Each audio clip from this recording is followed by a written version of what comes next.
Hello? Hello po, Jack. Hello? Hello po. Magandang umaga. Magandang umaga po. Naka-headset, naka-loudspeaker? Naka-loudspeaker po. Wag po. Ay, Handheld lang po tayo.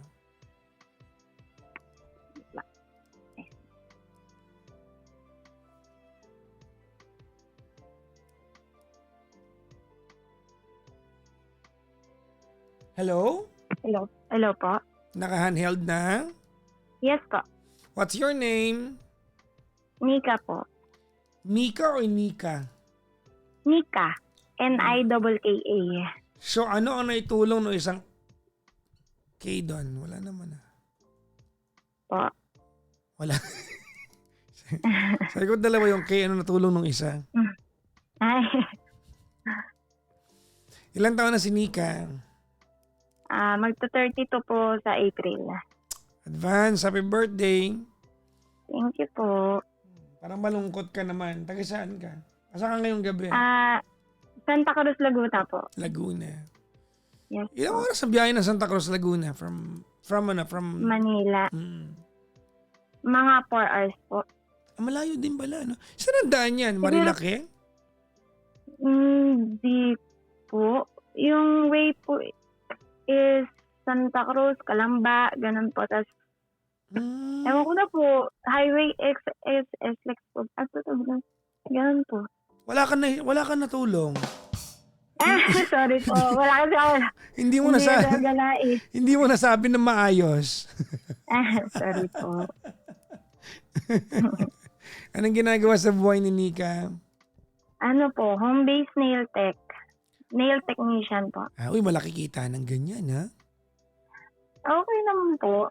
Hindi, kumbaga pag na-establish mo yung clientele mo. Opo. Kasi binabalik-balikan ka na, di ba? Yes po. Buti pa yung nail tech, binabalikan yung mga iniwan, hindi binalikan, no? Grabe yan, ha?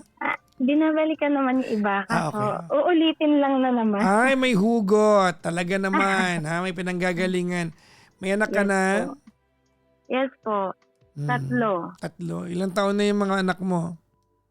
Isang 14, 10, tsaka po yung last ko is magpo-4 po. 14, 10, and 4. Opo. Okay. Alright. O, sige, 14 years old, 10 years old, and 4. Yes po. May problema sa love life. Ayun na nga po. Okay, alright. Ano meron? Meron akong first relationship. Yun nga yun, dalawa kong first. Yung una kong dalawang anak sa una kong ex live-in partner. Okay. So yung last ko naman is yun yung problem ko. Yung last ko is 5 years na po pala kami. Okay. So, nung doon po kami nakatira sa kanila, nagkaroon po kami ng major pagtatalo. So, nag-decide po ako na sabi ko, uwi na lang kami dun sa amin, which is dito sa Santa Cruz. Taga Kalawan Cliche. Saan ang Kalawan? Ayun na naman tayo sa waste. Hindi, Laguna ba ang Kalawan? Laguna pa rin naman po. Laguna. Okay, sige. Opo. Okay. Eh di yun, nag-decide po ako na umuwi dito. Kaso, yun nga, nagkaayos kami. Kaso sabi ko nga sa kanya, istuloy pa rin yung paglipat namin. Anong madalas yung pinag-aawayan na nandun ka sa kanila? Madalas nung nandun, about sa pera. Ganon. Kasi normal lang yung, kumbaga, di ba, mga gastusin sa Anong bahay. klaseng yan? Sobrang dami yung pera o kulang kayo ng pera? Depende, Hindi naman po yung pagtatalo na namin yung unang babakan, yung ano dapat yung unahin, mga ganun lang naman. Priorities. Opo. Okay. Tapos? So, yun nga po, di dumaretso kami sa Santa Cruz. Kaso nag-usap kami nung ate ko, sister ko po, na magsama kami sa isang bahay na malapit sa mga parang commercial space para Kasi yung base nail tech po kami ng ate ko eh. Okay. Nag-usap kayo ng Opo, ate nagsama mo kami na, sa isang bahay. wait lang, na kumbaga, Magsama. magsama meaning iisang bahay lang kayo ng ate mo. Yes po. Sa madaling sabi, ang titira Yung doon, ikaw, yung 3 mong anak, yung jowa asawa, mo. opo. Tapos yung ate ko at saka 2 niyang anak. Okay. Pero magkaibang kwarto po. Kumbaga up and down siya. Sa amin yung isang room, sa kanya yung isang room ng mga anak niya. Yung ate mo dalaga. No po. Kasal po siya. Hiwalay sila. Okay. Ayun po. So, ayun. So single, sa Siguro, madaling sabi. sige po. Single po. Opo. Okay. Siguro, 1 taon lang naman po kami tumira dun sa bahay. Pero yung 1 taon na po yun, yung mga 5 months before ako mag-decide na lumipat is yung kutob ko sa asawa ko at dun nga po sa kapatid ko. What? Yun, yung parang, yes po. Ayun nga po. Eh di, may time na, yung kutob, ang lakas kasi ng kutob ng babae. Ewan po, yung parang, yung instinct ko talaga is parang pakiramdam ko, totoo, ganyan. Yung bigla-bigla na lang ako mananakbo pababa kasi nagluluto yung asawa ko dun sa baba, tapos nakatambay dun yung ate ko, solo lang sila. Yung ganun po, tapos minsan magigising ako isang gabi, wala sa tabi ko yung asawa ko, nasa CR, ganun. Tapos sinisilip ko yung ate ko sa kwarto, nandun naman. Yung parang ganun po, yung mga kutob po Hindi ba? instinct yun. Those are micro-proof. Ang instinct, wala kang pinanggagalingan. May nakikita ka, so hindi instinct yun. At Okay. kumbaga, may pinanggagalingan yung hinala mo. Opo. Sige Okay. po. Ayun na nga po. So kumbaga, So, may mga tinginan din ba sila? Ganun, no? Masulyapan. parang ganun Nako. naman po. So, siguro 2 buwan na lang bago ako mag-decide na lumipat kami. Kino-confront ko yung asawa ko. Sabi ko, lipat na tayo. Gusto ko nang bumukod. Kasi iba na yung nararamdaman ko. Nagsiselos na ako. Alam niya na yun ang issue mo. Oo. Yun nga po. Inaamin ko sa kanya na nagsiselos na ako. Lipat na tayo. Ganyan. Bukod na tayo. Ang lagi na lang sinasabi ng asawa ko nga is, kapatid mo yan, ba't mo pagseselosan? Ganon. Yun. Siguro, nakalipat na kami. So, 2 months yun tumakbo. Yung 2 months na lipat namin is, nag-iba yung asawa ko naman nun. Gabi-gabi na siyang laging may dahilan na pupunta sa workmate niya. May meeting sila. Uwi siya sa kanila. Ayun, basta ilang gabing ganon. So, grabe na yung ni-stress ako na ako ng anxiety ko. Lagi akong umiiyak sa gabi na yung parang tatawag ako sa kanya, ayaw niyang sagutin. Hindi naman kasi siya ganon. Kumbaga, nagbago yung demeanor niya, parang ganon. Yes po, ayun. So, ayun na nga, 2 months. Yung next month na, July 2025 na. July 2025, yung lahat ng kutob ko is totoo pala. Lako. Paano mo napatunayan totoo pala? Kasi may time na pupunta yung asawa ko dun sa office nila. Tapos nakisabay siya sa ko. Saan? Nakamotor sila. Okay. Nakamotor sila papunta dun sa office. Kumbaga dun din daw kasi yung way ng ate ko. So, hinayaan ko. Tapos, kasi yung page namin ng ate ko is na-open ko din kasi page namin yun sa Nails eh. Siguro 30 minutes na nag-update sa akin yung asawa ko na nandun na daw siya sa pinuntahan niya. Okay. Tapos biglang nag-notif yung sa page ng ate ko na bago lang nag-update yung ate ko na nandun lang daw siya dun sa may yun nga lugar kung saan yung office. Papunta pa lang. So sabi ko, edi nag-connect na Nasa nagkasama isang pa rin. kumbaga within the proximity lang sila ng area. Nakaw! Opo.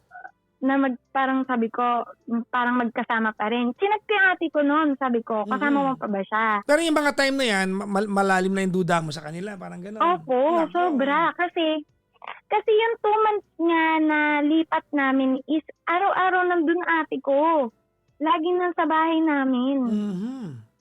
Na hindi ko alam is may something na pala na, kaya pala, sige sabihin ko na, kaya pala laging nandun yung ate ko is binabantayan niya na yung asawa ko, hindi ako ang binibisita. Nako. Mhm. So, ayun na. Nung nalaman ko, hindi ako ang mismong nakaalam. Sino? Kasi ate ko ang mismong umamin sa akin. Umamin yung ate mo sa'yo? Yes po. What? Na tama daw po yung kutob ko. Baka Lahat ng pagdududa ko. Baka buntis. Hindi po. Umamin nga po siya kasi yung siguro yung time na yun is nakikipaghiwalay na nga daw yung asawa ko sa kanya. Oh. Gano'ng katagal, gano'ng Kumbaga, kahaba yung hinaba ng relasyon nila? 1 taon na po siguro kasi July pa lang nabanggit na rin na sa akin yun ng ate ko. Nasabi niya, may nag-chat sa akin. Sinabi niya na parang asawa ko nga daw yun. So binaliwala ko. Sabi ko, napaka-imposible kasi magkasama sa bahay. Ayaw mong pagdudahan yung ate mo kasi nga. Ate mo yun eh. Oo, yung tama. may tiwala ka eh. Yung sabi ko, hindi gagawin to ng ate ko. Mas matanda sa akin to. Mas may isip. Alam niya yung tama't mali. Ayun, doon ako nagkamali. Yun na nga po. Di nahuli ko na nga. Nung July nga na umamin sila. Tumakbo isang buwan na naghahabol sa akin yung asawa ko. May hingi ng tawad. Pinagbigyan ko. Ilang What? beses ko pinagbigyan. Pinatawad mo. Paano naging relasyon niya ng ate mo? Wala, galit po ko sa kanya. Ayoko siya makita. Ano ganito. sabi ng mga kamag-anak niya, magulang ninyo, gano'n? Galit na galit. Kaso siya, hindi mo masisisi sila na kung ano yung, basta hindi ko rin maintindihan kasi parehas mong anak. Kung sa mama ko parehas mong anak, masama loob mo dun sa isa, naaawa ka sa isa, pero parang gusto niya maging equal muna. Okay. Parang ganun. Ganun po. Okay. So, ayun. Ilang beses ko po silang nahuli. Nung pinatawad ko nung unang beses, nahuli ko na naman sila na magkausap. Sa unang buwan na naging okay kami, kalating buwan po pala nun is magkausap na po pala sila. Ulit. So ilang beses mo sila nahuli? Tanga ko, bobo ko, maraming beses. Hindi lang po siguro 10 beses. Naiisang dahilan lang po. Kung ba anong huli mo, mga nag-uusap o nagtatalik, ano? Nag-chat. Umamin po yung ate ko na may nangyayari na sa kanila. May nangyayari o may nangyari? May nangyari. Tapos, yun nga, yung time na nahuhuli ko is palihin po pala ulit sila nagkikita. May nangyayari o may nangyari? May nangyari. Ulitin ko. Maraming beses may na. nangyayari. Nung time na nahuli ko po. Okay. Yun po. Okay. Di ilang beses ko nga po nahuli. Tapos netong di nagiging on and off nga kami. Alam mo, hindi nyo rin kasi ako masisisi kasi may anak kami. Mahal ko yung tao. Kaya gusto ko lang din naman na maayos yung sa amin. Sa pamilya. Okay. Ba? Kasi nag-failed na ako sa una ko eh. Kumbaga gusto ko dito sa bunso ko is kahit paano mabuo ko na. Kaya pinipilit ko talaga Pero ang lala nito ha? Opo. Di ba? Parang Di yun. ang lala nito. So yung last lang is noong January. So every time nandun na po ako nakatira ulit sa bahay nila. Okay. So every lunch break, lagi Yung yan ate mo, saan nagpapaalam. nakatira niyan? Doon nga po napunta sa bahay natin ko malapit lang naman dito siguro mga 20 minutes away lang. May tanong ako sa'yo bago ka tumuloy, ma'am. po. Eh, di nahuli mo yung mister mo the first time or I don't know if it's the first time. Yes po. Yes po. Siyempre malamang nagtanong ka sa kanya, paano nyo nagawa sa akin to, ba't sa kapatid ko pa? Ano sinagot niya sa'yo? Yun nga daw, ang layo daw ng pagkakaiba namin. Yun daw magaling makinig. Yung pinakikinggan nga daw po siya. Ganon. Yung kumbaga, kasi nandito na kami sa point na yung parang less mas dapat. Ano, Kumbaga, sorry? Ano yun? Sorry? Kasi sa akin, sa point ko is gusto ko, I mean, dapat Sorry, napaputol ka. Ulitin mo yung sagot mo, ma'am. Nawawala. sorry. Ano yun? Yun nga daw po na mas nakaka-communicate niya po yun na maayos, nakita sa kanya, sa mga problema niya, mga ganun po, sa trabaho. Kumbaga sa akin, siguro kaya yun ang pagkukulang ko, yun ang minsan sinasabi ko, parang sinisisi ko sarili ko, pagkukulang ko Okay. sa asawa ko. Ano naman ang naging, Pero- reasoning ng ate mo sa'yo? Minahal niya na daw. Kasi, nung magkasama lang yung gamit ng asawa ko. Ano na? Sorry, napaputol-putol ka, ma'am. Ano yun?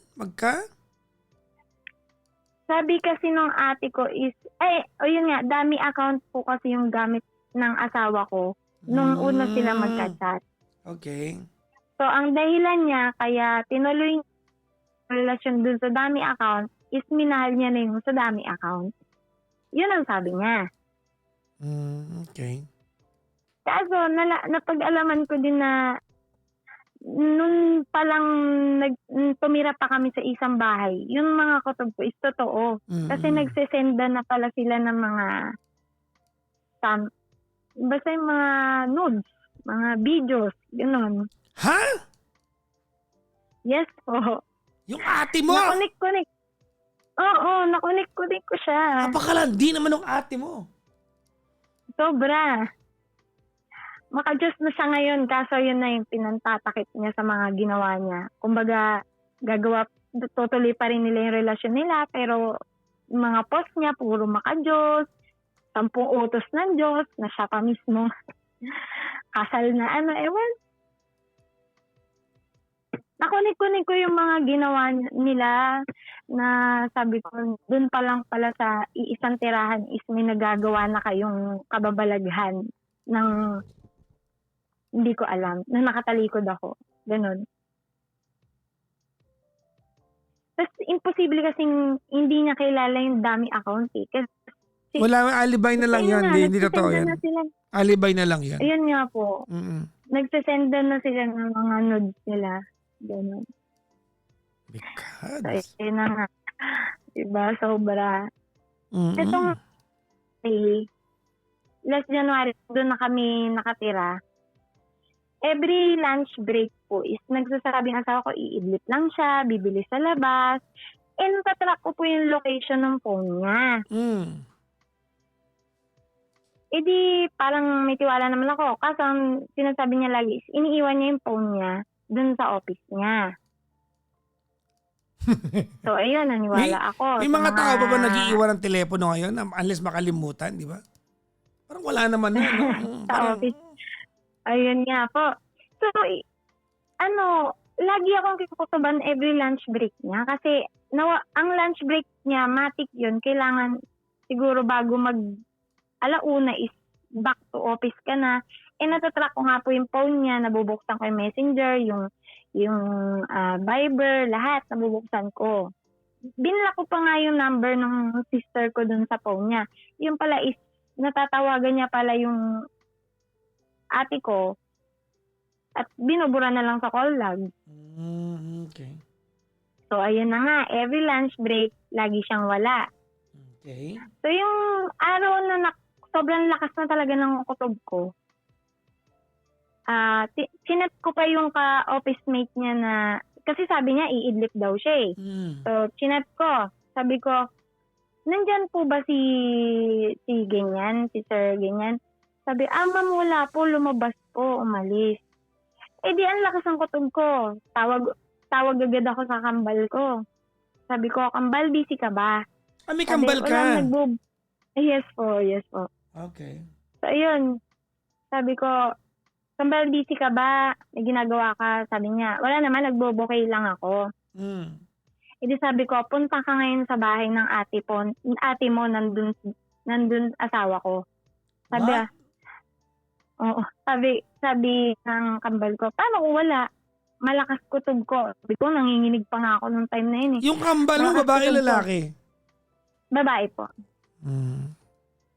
Sabi ko, punta ka nandun. Nandun yun. Imposibleng wala ang lakas ng kutob ko. So, ayun. Punta sila. Pero bago pa pumunta doon, chinat ko na yung isa ko pang pinsan na taga doon sa bahay ng ate ko. Okay. Pinasilip ko, sabi ko,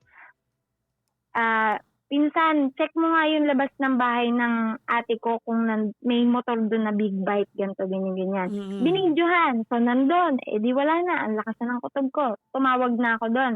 Tapos, nandun na yung kakambal ko. Mm. Kinatok nila, ang tagal bago buksan. Eh, malamang Sobrang tagal. nagpapanti yun. Sorry.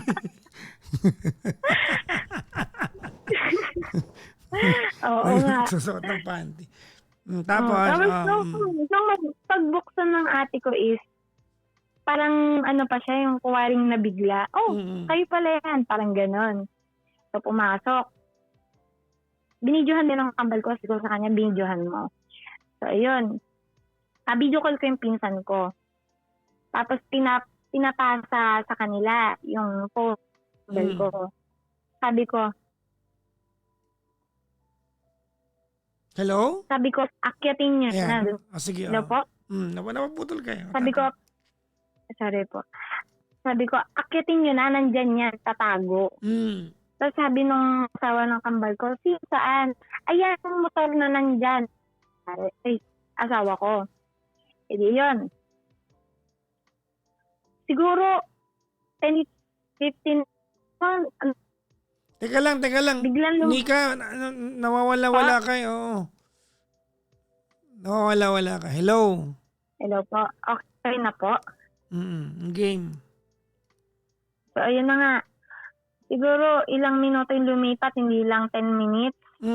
Hindi lang siguro 15. Biglang lumabas sa banyo, pawisan. Sino? Yung asawa ko. Biglang, doon pa tatago. Last month lang yun, ha? So, kinampront ako sa phone. Sabi ko, anong ginagawa mo dyan? Okay. Ilang beses niyang sagot is, nag-uusap lang kami. Sabi ko, anong pinag-uusapan nyo tuwing tanghali pag nasa trabaho ka? Yung kumbaga, alam mo yung gusto mong sagot is... Pero nung time na yan, di ba may mga naunang nahuli ka na? Yes po. Grabe ka. Ang tibay mo rin ha. Hindi ko alam kung ang tibay mo. Ang tanga mo ha. Isa lang doon. Aminado naman po ako dyan. Ang bilis ko maniwala kasi sinasabi niyang nagbago na siya.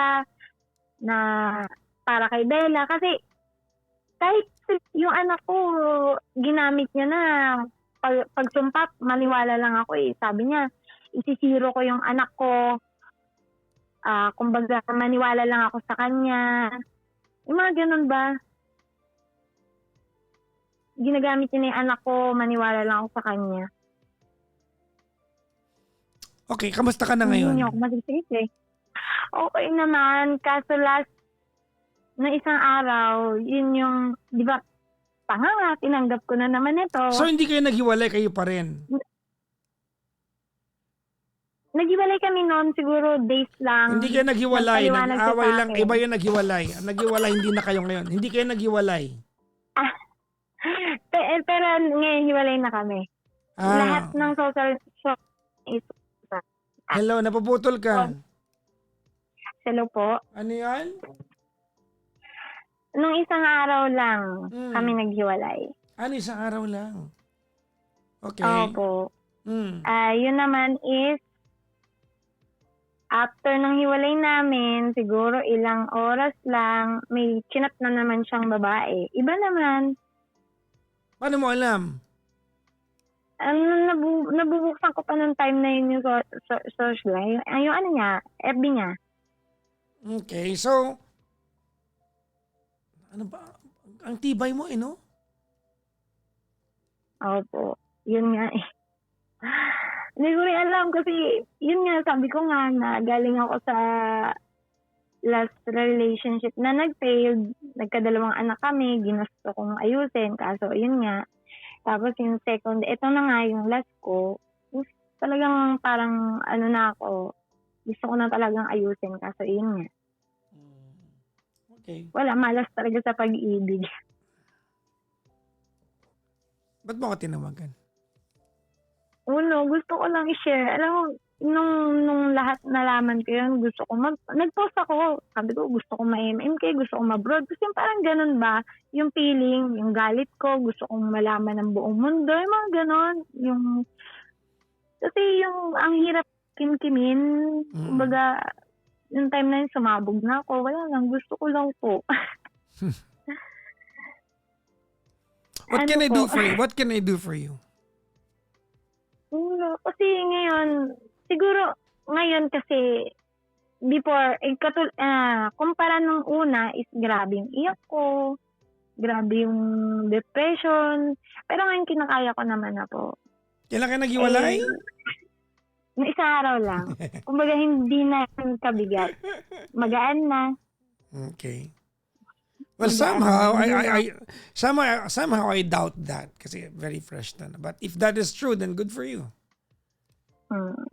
Sa tingin mo, Papa Jack, mapapatawad ko pa kaya ang kapatid ko doon?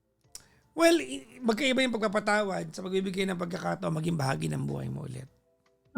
Opo. Magkaiba yun, ano? Kasi kung tinatanong mo ako, Papa Jackson, mapapatawad ko ba siya? I hope. Kasi ikaw magdadala niyan. Maybe not as soon as, maybe not in the foreseeable future, maybe a long time.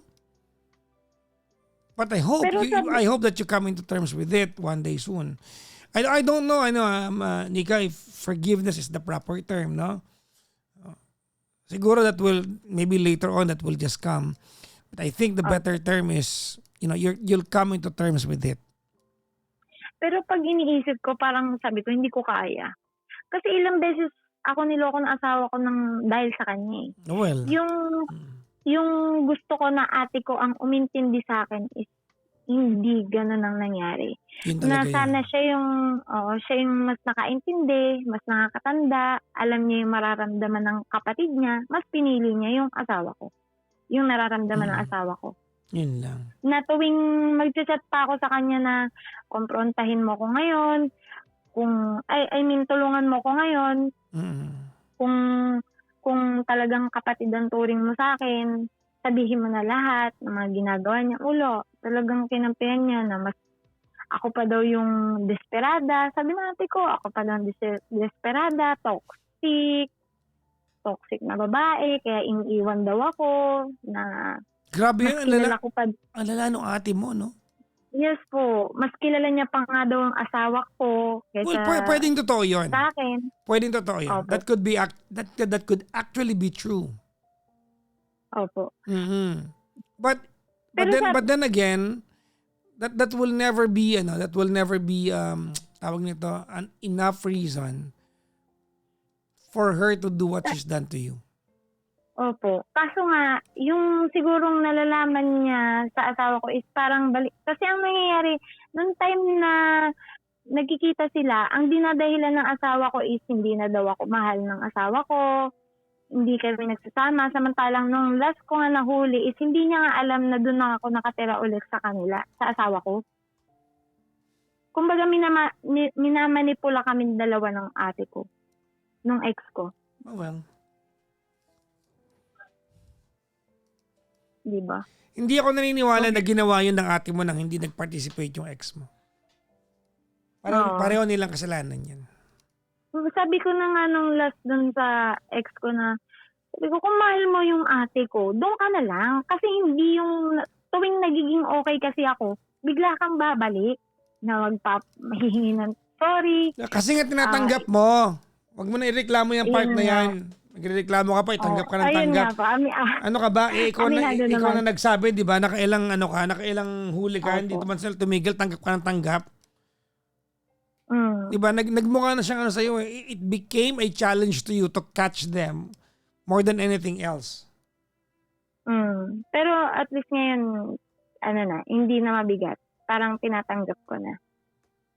Oh, well. What's your question to me?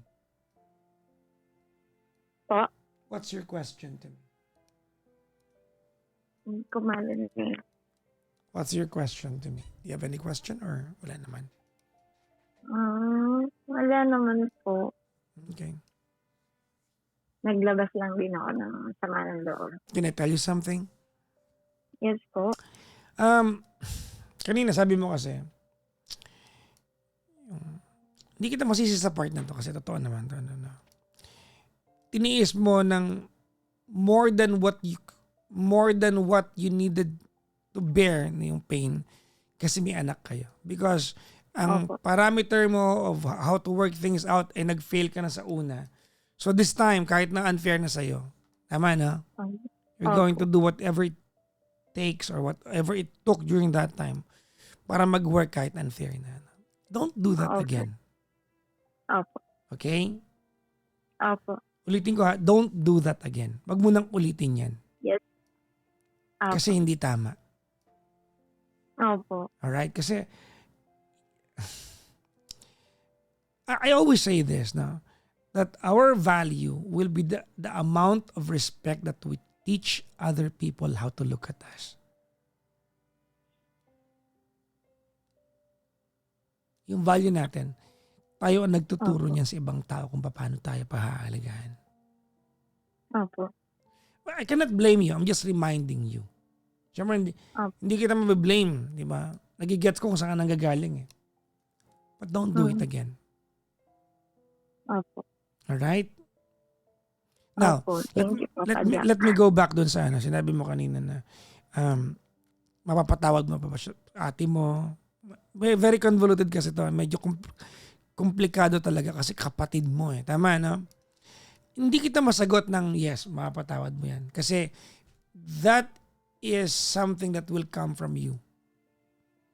Pero sana. If forgiveness is not the proper term, I hope one day you'll come into terms with it.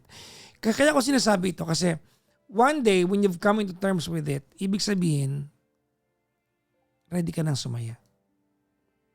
Ulit. Ready ka nang sumaya ulit. Kapag dumating yung pagkakataon na tanggap mo na nagawa talaga sa'yo to. Yung hindi mo na kailangan sampalin yung sarili mo na pinapaniwala mo, grabe, nagawa nila sa akin yun. Pag wala ka na sa stage na yon, di ba? Pag hindi ka na nagugulat na nagawa nila yon, kumbaga it has become a part of your reality. Ibig sabihin, but it will be an indicator that one day you will be ready to be happier again. Opo. Di ba? Opo. Okay? So, kung ang tanong mo talaga ay mapatawad ko ba ate ko? Sana. Sana. Yun yung, that's my wish. No? Sana. More than anything else. Sana. Well, maybe not yet, but in time. Opo. Diba? I'm proud of you. Ang tibay mo. Thank you, Papa Jack. And I hope you become stronger pa kasi you have 3 kids. Opo.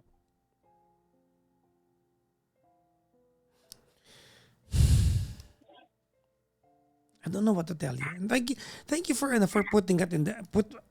putting us in the front seat, learning from your story, from your own pain. Wala lang, sobrang saya ko din ngayon, Papa Jack. Nakapaglabas ako ng nararamdaman. Don't be deceived. Mahaba pa yan. Kasi feeling ko, Papa Jack, kasi yung iba, hindi ako naiintindihan. Oo, sabihin natin tanga ko, hindi nila naiintindihan yung part ko na gusto kong bumuo ng pamilya. Yes.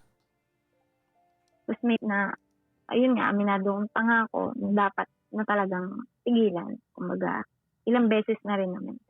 pumapasok naman na yan sa isip ko, Papa Jack, na alam ko someday talagang magiging masaya ulit ako. Kasi, yun nga, nag-failed na ako sa una, pero, di ba, nalagpasan ko yung dati ko. So, naniniwala talaga akong malalagpasan ko pa rin to. Yep.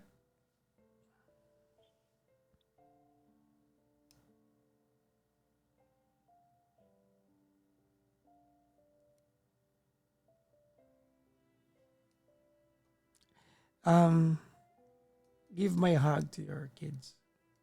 Send my regards. Thank you, Papa Jack. Okay? Opo. Thank you po.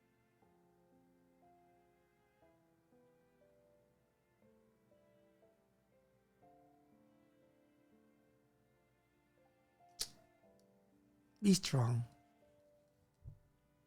Thank you, Papa Jack. Oto. Thank you po. Thank you po.